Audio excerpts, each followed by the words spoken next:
Assalamualaikum warahmatullahi wabarakatuh. Oke, jumpa lagi teman-teman teknik semuanya di channel YouTube Laskar Teknik. Channel yang berbagi informasi seputar ilmu-ilmu teknik ya, teknik mesin, produksi, manufaktur, maintenance, dan sebagainya ya. Oke, kali ini kita akan bahas mengenai mesin milling teman-teman. Jadi milling itu ada milling vertikal seperti ini teman-teman ya, milling vertikal. Kemudian ada milling horizontal berarti kan datar ya. Kalau vertikal kan tegak. Kemudian ada milling universal. Jadi buat datar bisa, buat vertikal bisa. Kemudian ada bore milling ya. Sebenarnya bukan milling sih, tapi bore milling ya. It's okay. Kemudian nanti pasti berkembang sih teknologi itu ya. Teknologi itu berkembang untuk memudahkan kita sebagai pekerja, kira-kira seperti itu. Kemudian kita akan bahas mengenai ya prinsip kerja dulu ya teman-teman ya, biar lebih enak. Jadi milling itu kebalikannya dari mesin bubut dari sisi prinsip kerjanya. Kalau di mesin bubut itu benda kerja berputar pada porosnya. Jadi yang bekerja pada porosnya adalah atau cekam adalah benda kerja. Tapi kalau di mesin milling yang berputar pada porosnya atau cekamnya atau koletnya adalah justru mata pisau, end mill atau pahat. Kebalikannya ya teman-teman. Nah kemudian kalau di mesin bubut benda kerja itu diem, cuman diperputar. Nah kalau di mesin milling justru yang bergerak adalah benda kerjanya teman-teman. Ini berputar pada porosnya, diem, maksudnya berputar pada satu titik ya, satu titik. Nah kalau di mesin milling ini justru dipakai buat menjepit benda kerja. Jadi pergerakan yang bergerak adalah benda kerja teman-teman. Yang bergerak adalah benda kerja. Jadi benda kerja bergerak maju mundur, kemudian kanan kiri, nah, bisa juga naik ya, atau ini bisa juga turun, XZZ, nah, seperti itu. Kemudian end mill atau face mill atau mata pisau atau pahat dia berputar pada porosnya.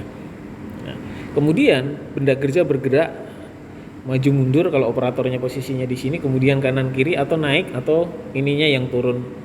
Mata bornya yang turun karena bisa buat ngebor juga teman-teman, seperti itu.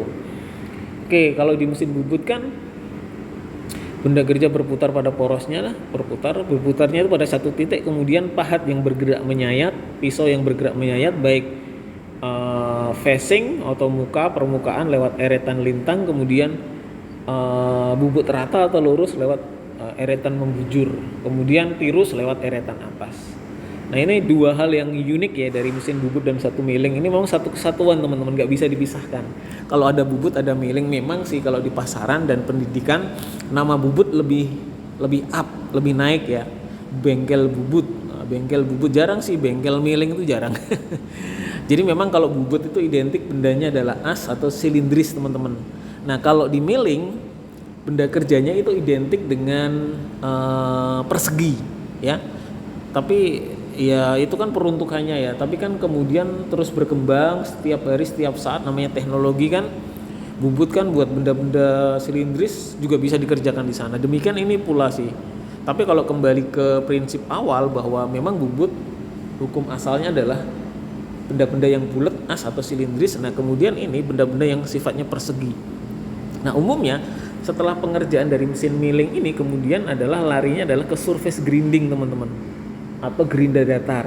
Kalau bubut biasanya dari mesin bubut larinya ke silinder grinding karena tuntutan kepresisian yang tinggi itu tadi. Jadi setelah bubut ya paling ada selisih 0,02 atau 0,2, kemudian baru disilindris. Sama dengan milling karena kebutuhan misalkan dilebihin 0,2 kemudian baru di surface grinding karena untuk kepresisian ya, bisa saja komponen otomotif, bisa saja inset mold dan sebagainya teman-teman semuanya.